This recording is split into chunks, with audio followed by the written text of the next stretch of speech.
Assalamualaikum warahmatullahi wabarakatuh.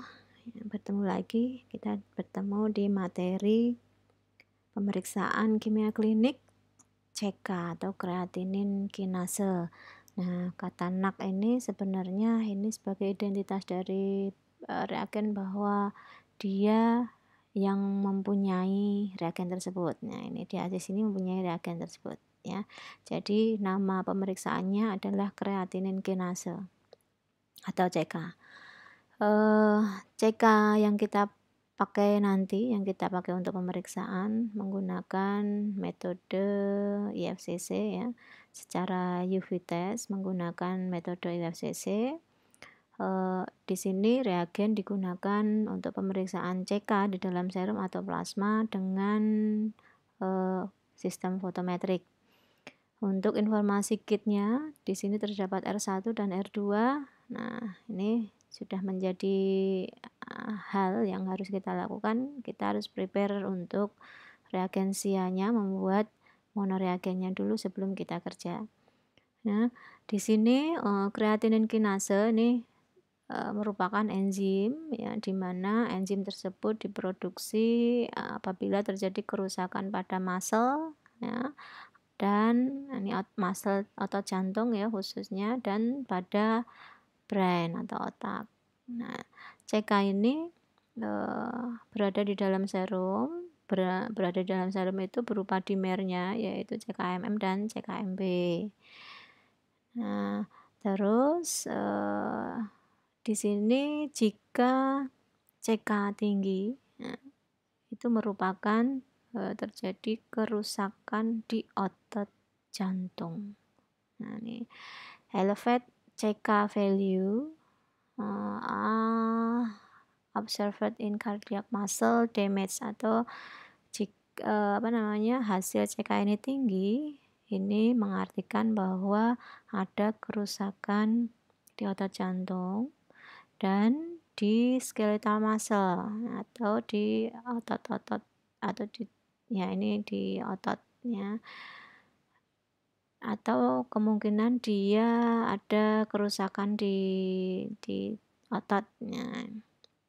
Di sini dikhususkan untuk monitor myocardial infarct atau serangan jantung. Metode yang digunakan di sini adalah pemeriksaan optimasi UV test ya, menggunakan metode IFCC. Bisa juga digunakan dengan metode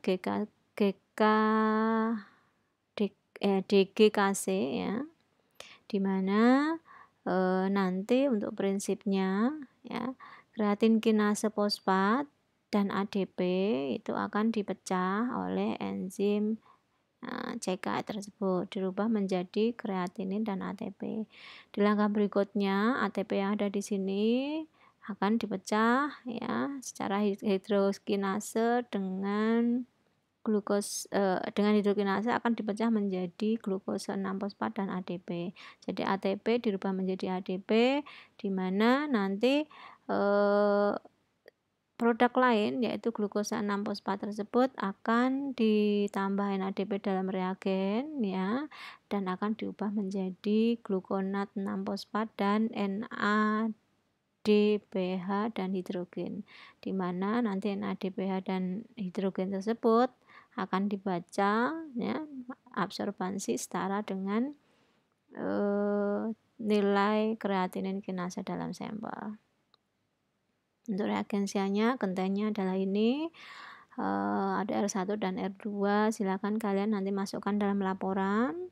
Terus storage-nya, penyimpanan reagennya di sini dia stabil sampai dengan expired-nya. Jika disimpan pada suhu 2 sampai 8 derajat Celcius dan terlindung dari sinar matahari dan tidak boleh disimpan dalam freezer.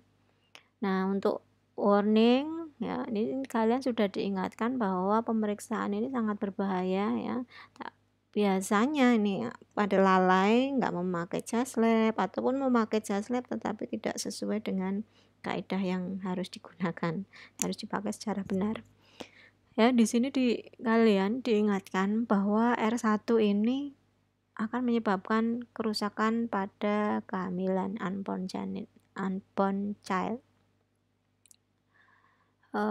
Kehamilan ya, apabila nanti suatu saat sedang hamil nih, hati-hati jangan sampai kita terkontaminasi dengan reagen tersebut. Harus memakai sarung tangan, jas lab ya. Terus R2-nya mengandung zat di mana zat ini menyebabkan iritasi pada kulit ya. Terus pada reagen mengandung sodium asid, ini preservatif ya.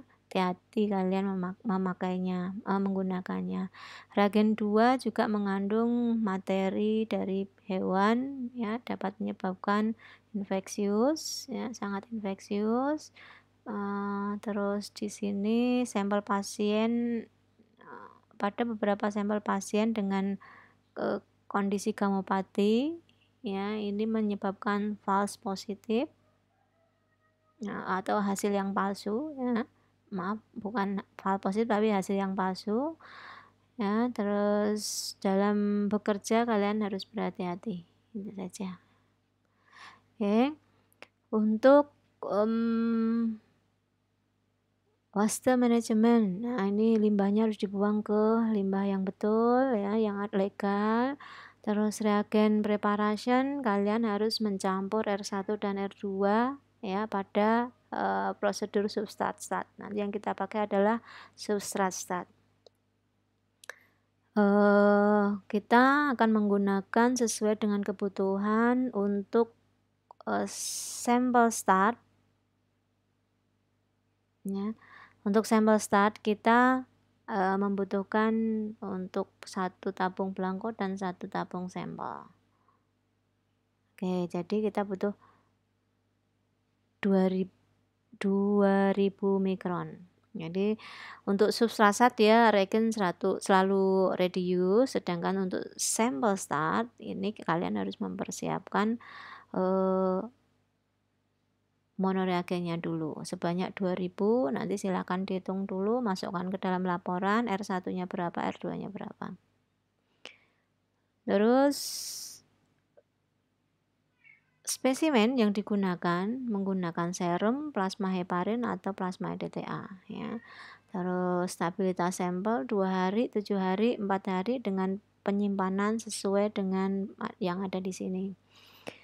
Terus untuk prosedurnya, aplikasinya, panjang gelombang yang digunakan jika alat tersebut tidak ada yang, maksudnya kita harus memakai salah satu di antaranya. Jika tidak ada yang 340 bisa memakai yang 365, bisa pakai yang 334. Tetapi nanti yang dipakai yang utama yang ini dulu. Jadi panjang gelombang yang primernya itu 340, sekundernya dikosongin aja. Terus optical pathnya 1 cm, temperatur suhunya 37 derajat, measurement ya, pembacaan nanti harus dibaca terhadap reagen blank. Jadi kalian harus membuat reagen blanknya dulu, dibaca, baru sampelnya baru dilakukan setelah reagen blanknya. Untuk prosedurnya ya, kita siapkan 2 tabung ya, kemudian diisi dengan monoreagen masing-masing ya. Terus untuk tabung blank ya, kita ambil baru ditambahkan distilled water 40 mikron ya. Terus dicampur absorban, baca absorban setelah 3 menit, campur dulu, dibiarkan di suhu 37 tapi di luar alat ya, selama 3 menit, baru setelah 3 menit berlalu baru dimasukkan secara cepat ke alat ya, dihisap dengan probe yang ada di alat. Kalian pencet tombol probe-nya, akan terhisap, maka alat tersebut setelah kita setting akan menghitung secara otomatis ya, akan membaca di menit pertama, menit kedua, menit ketiga. Artinya jika ini jaraknya 1 menit berarti measure atau delay-nya itu harus masing-masing keduanya totalnya harus 60 detik ya. Bisa delay 30, measure 30 atau delay-nya 6, measure-nya 24 itu juga boleh. Intinya measure delay itu totalnya adalah 1 menit ya. Kalau kalian melihat prosedur yang seperti ini, berarti kalian programnya harus diisi dengan kinetik ya. Terus untuk calculation-nya ya, calculation di sini kalian harus membuat perkaliannya, maksudnya settingnya di alat kalian harus membuat kalkulasinya itu dengan faktor ya, dimana faktor yang kita gunakan sesuai dengan nanometer yang kita pakai ya, jadi panjang gelombang yang kita pakai.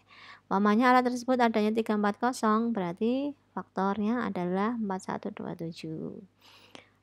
Kalau memang di alat tersebut 340-nya nggak bisa digunakan nih, mamanya adanya 334, maka faktor yang kalian pakai adalah 4207 dan seterusnya. Oke, dengan begitu alat akan mengalihkan absorbansi yang didapat ya, delta absorban sampel dibagi ini kalau jika menggunakan kalibrator ya, maaf. Nah, ini kalau jika menggunakan faktor, maka faktor tersebut akan dikalikan dengan absorban yang didapat. Oke. Untuk nilai normal ya, dewasa di sini kurang dari 145 unit per liter untuk wanita, untuk laki-laki kurang dari 171 unit per liter. Nah, ini hati-hati, kalian jangan melihat langsung ini ya, CK wanita sekian, CK laki-laki sekian gitu, jangan. Kalian harus baca dulu ya. Di sini ini untuk umum dewasa ya, laki-laki dan perempuan sudah ada. Ini laki-laki, ini perempuannya, yang atas perempuan. Nah, kalian harus baca, ini adalah referensi lain di mana myocardial infarct ya, itu sama dengan resiko dari myocardial infarct jika hasilnya itu tinggi ya. Nah, disebut dengan infark itu jika hasil dari pemeriksaan di bawah ini itu tinggi semuanya, mamanya CK laki-laki lebih dari ini 190 unit per liter, CK perempuan lebih dari 167 unit per liter. Ini kan adalah kondisi tidak normal. Yang kondisi normal adalah yang ini. Jadi ya, jangan tertipu ya, kalian mesti baca dulu ini kalimat pengantarnya. Oke, baik, saya rasa cukup.